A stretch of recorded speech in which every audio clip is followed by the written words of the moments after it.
This is part two of the Iran. What's the likelihood that the U.S. could defeat it? But here's an interesting number I just Googled. I asked Google, since the Iraq War, how much money has the U.S. spent on wars? $8 trillion. Imagine had that money been spent in the USA benefiting Americans. Imagine how many veterans wouldn't be dead. Imagine how many veterans would come home and not have post traumatic stress disorder. Just imagine a world without war. Now let's get into a really great analysis. This is Danny Haifong. I highly recommend him.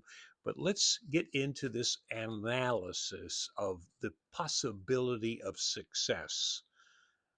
Just to back up what I was saying before, listen to this one. Iran has published actually an op-ed in the Wall Street Journal. What's been interesting is he's been able to get some airtime. Abbas Arachi in Fox News, now on the Wall Street Journal, he says, unlike the restraint we showed in 2025, this time we have no qualms about firing back with all we have. And we can get a little bit more from the creative because there is a paywall that's actually impenetrable when it comes to Wall Street Journal. But in this warning, he says, unlike the restraint Iran showed in June 2025, our powerful armed forces have no qualms about firing back with everything we have in a remitted attack. This isn't a threat, but a reality I feel I need to convey explicitly. Well, I think we have to, at this point, just looking at the sanity quotient with the Trump administration between Tel Aviv or Israel and Washington, it's not a good equation. And then the potential for using or deploying nuclear weapons, I think the probability is quite. I don't want to say high, but higher than before, because the stakes are just incredible for Israel. This is an existential moment, and it was demonstrated, as Larry said, conventionally, that Iran, if the United States didn't stop to intervene at the end of the 12-day war, I really think the battering that Israel was receiving, if that had gone on for another 14 days, that had this very strong potential of completely destabilizing the Netanyahu government and Israeli society, because you have to remember Israel was so desperate at that time that they put a restriction on people leaving Israel while they're being pelted by Iranian missiles. I mean, just imagine that you're getting pelted every night from the sky, and your government saying that you can't leave because the Israeli government was really worried that they would lose control of a lot of their reservists militarily. They're still managing the debacle in Gaza. So, for them, it is an existential issue. For the Trump administration, it's an existential issue too, because it's a credibility issue. And I might add, when we saw both True Promise 1 and 2, if you looked at and Larry quite rightly points the finger at Jordan, and even if Iraq closed its airspace against any Israeli or U.S. Strikes on Iran, that would just make it an incredible difference. It would be night and day. It would really restrict Israel and the U.S. But if you look at what was activated, so just think about that, from Djibouti to Diego Garcia to the Persian Gulf to the Mediterranean, all the naval assets that the U.S. had parked off the coast of the Levant, northwards of Incirlik Air Force Base, all of the sort of 24 military facilities in northeastern Syria, what's left in Iraq, as well as the other positions that the U.S. have in the region, in Saudi Arabia, in Qatar, etc. But the fleet in Bahrain, all of that, and you really needed to understand at that moment. You saw that all of that activated. All of that was activated. So the entire military footprint of the United States of America in West Asia has one purpose, and we saw that purpose demonstrated twice. It is to provide a defense perimeter and an envelope of protection for the state of Israel, which is the size of New Jersey. So if that's what it takes and what that costs per year, we talk about our aid to Israel, add in all of the cost aggregate of all of that. That's including in the annual cost of defending the state of Israel that the U.S. pay for. Okay, that was made very clear during those two exchanges. what that means.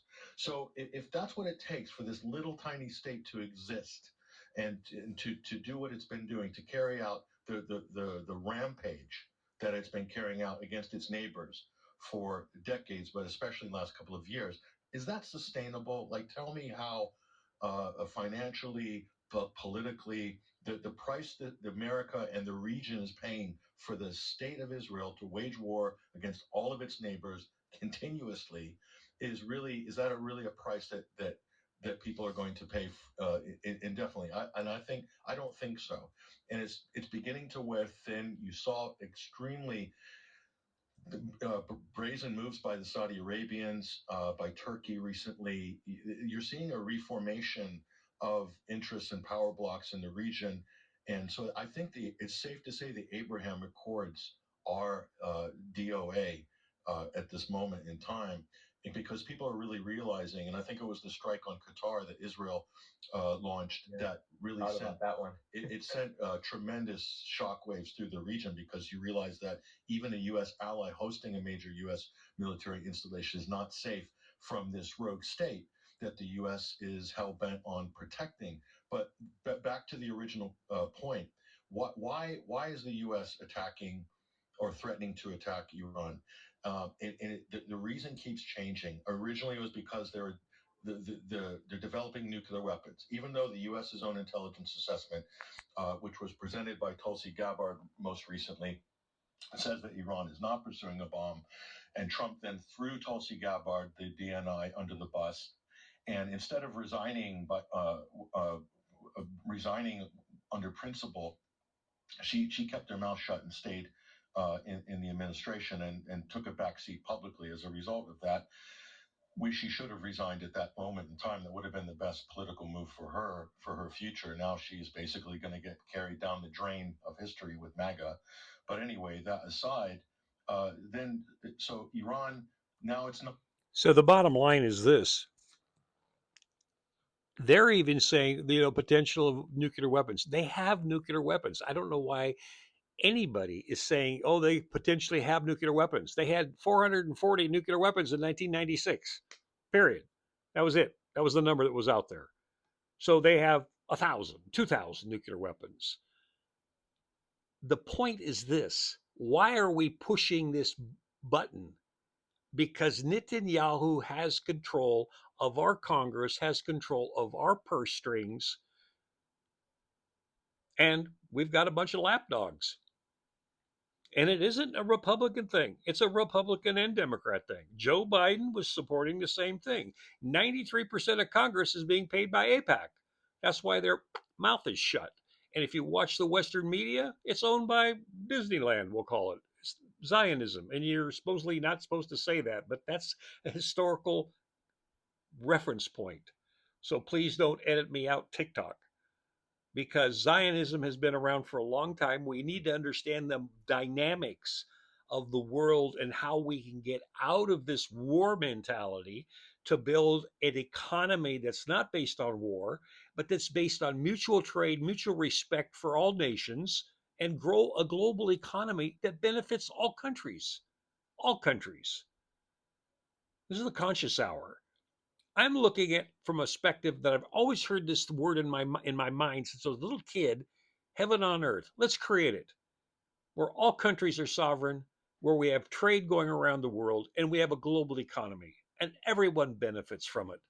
And get rid of this racism and war mentality. It's killing us, folks.